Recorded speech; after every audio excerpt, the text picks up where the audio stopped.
Good morning, students. In your social science class 10th, in history portion, the chapter First World War. Today we will study about new techniques used in the First World War. प्रथम विश्व युद्ध में नई तकनीकें. First machine gun.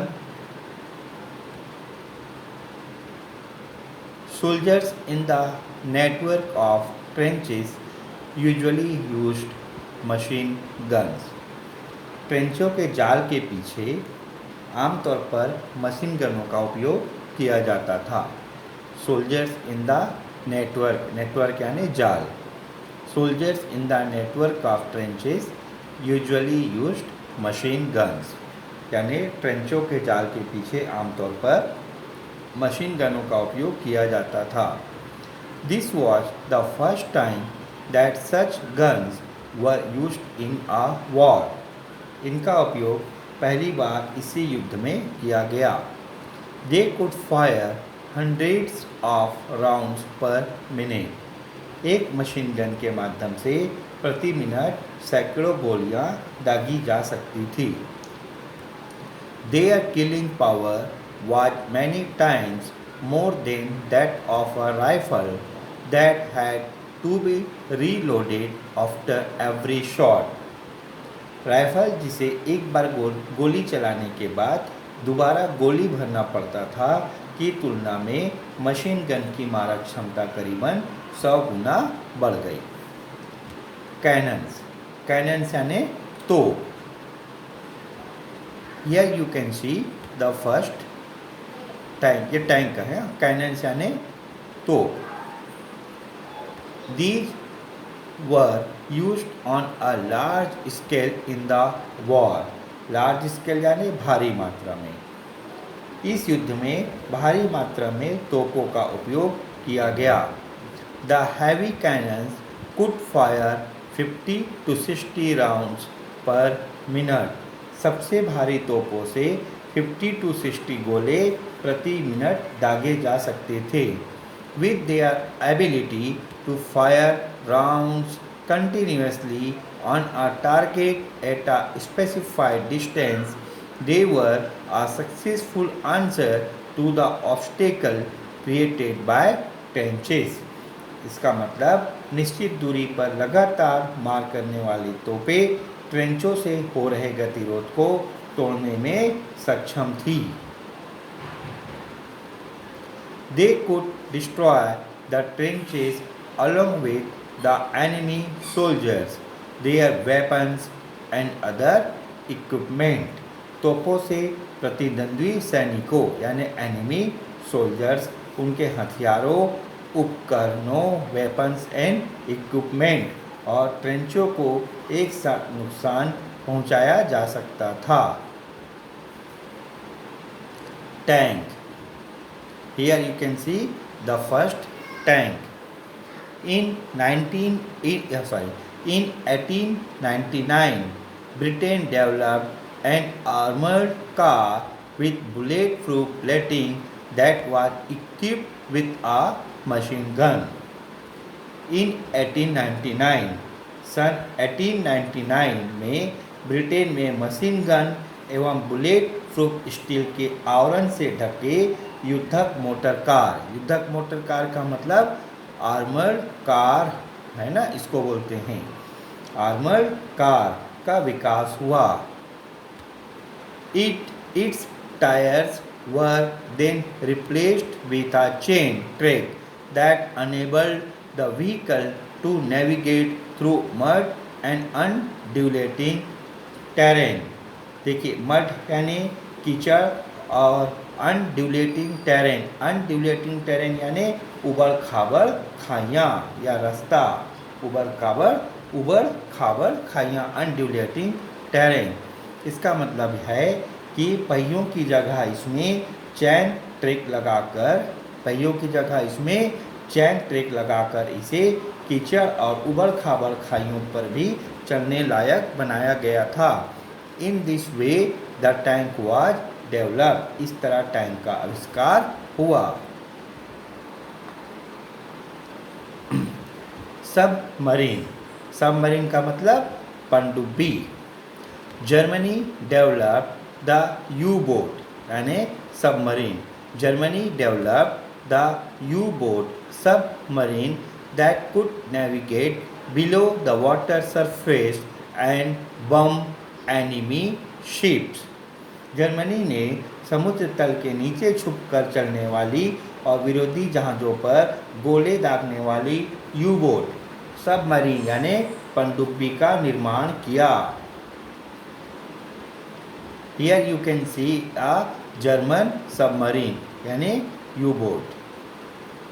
Around 50% of Britain's trade ships were destroyed by U-boats in the First World War।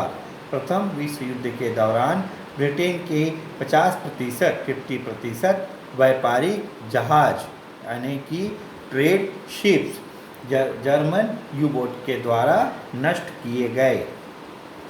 Poison gas, विषैली gas. Germany which had a flourishing chemical industry experimented with poison gas to kill or blind the enemy। Germany जिसके औद्योगिकरण में यानी कि industrialisation में रसायन उद्योग महत्वपूर्ण था, केमिकल इंडस्ट्री ने युद्ध में विषैली गैसों का प्रयोग किया। इसके प्रभाव से लोगों की मौत हुई या वे अंधे हो गए। Soldiers on the opposing side were forced to wear masks to continue fighting। इसके चलते विरोधी देशों के सैनिकों को गैस नकाब पहनकर लड़ना पड़ा। Seeing the devastating effect of such chemical weapons, all the countries of the world decided after the war that such weapons would never be used in war hereafter। इसके दुष्प्रभाव यानी डिवास्टेटिंग इफेक्ट, दुष्प्रभावों को देखते हुए युद्ध के कुछ समय बाद ही सारी देशों ने मिलकर निर्णय लिया कि आने वाले समय में इस तरह के रासायनिक हथियारों का उपयोग युद्ध में नहीं किया जाएगा।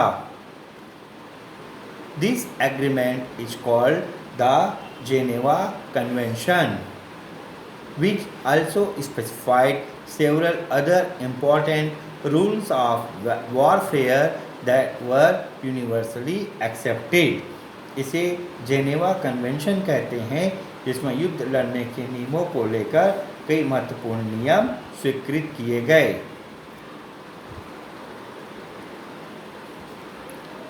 रेलवे ट्रेन्स, रेलगाड़ी। During the first world war soldiers, weapons, cannons running on rail tracks and other war logistics were transported to distant outposts by train। प्रथम विश्व युद्ध में सैनिकों, सोल्जर्स, शस्त्रों, वेपन्स, रेल मार्ग से चलने वाली तोपों, cannons running on rail tracks व रसद एंड अदर वॉर लॉजिस्टिक यानी रसद, ठीक है, वॉर लॉजिस्टिक जो युद्ध में उपयोग आने वाला सामान को दूर के ठिकानों तक पहुंचाने का काम रेलगाड़ियों ने किया। और इस प्रकार इस नए यातायात साधन ने युद्ध में अपना महत्वपूर्ण स्थान बना लिया। This new transport facility established an important place for itself in war। Next is airplanes। From the time the Wright brothers flew the first airplane in December 1903 to the start of the First World War in 1914, the technique and manufacture of airplanes was in its preliminary phase। दिसंबर 1903 में right बंधुओं के प्रथम विमान बनाने के बाद से प्रथम विश्व युद्ध की शुरुआत तक विमानों का निर्माण और तकनीकी अपनी प्रारंभिक अवस्था में थी। In this stage they were used mainly for air patrols to reconnoiter enemy position। इस दौरान विमानों का प्रयोग मुख्यतः हवाई गश्त के माध्यम से शत्रु सेना की टो लेने के लिए किया जाता था। Most nations soon realized the strategic importance of airplanes. जल्द ही सरकारें विमानों के सामरिक महत्व यानी स्ट्रैटेजिक इम्पोर्टेंस को सामरिक महत्व को समझ गई। As a result, the technique of manufacturing aircraft saw rapid advances during the First World War. फलस्वरूप प्रथम विश्व युद्ध के दौरान विमान निर्माण की तकनीक का तीव्रता से विकास हुआ। From 750 airplanes at the beginning of the war, the number rose to 10,000 on both sides of the conflict by the time the war ended. युद्ध के प्रारंभ और अंत के बीच दोनों गुटों में विमानों की संख्या लगभग 750 से बढ़कर 10,000 तक हो गई। The war saw the development of more advanced aircraft that could remain airborne longer. प्रथम विश्व युद्ध के अंत तक हवा में अधिक देर तक टिकने वाले तेज, शक्तिशाली, मजबूत और अधिक विकसित विमानों का निर्माण शुरू हो गया। The war saw the development of more advanced aircraft that could remain airborne longer, fly faster, and were more sturdily built. So now students, revise the chapter, read it again, and in the next video lesson we will study about how the war affected the people.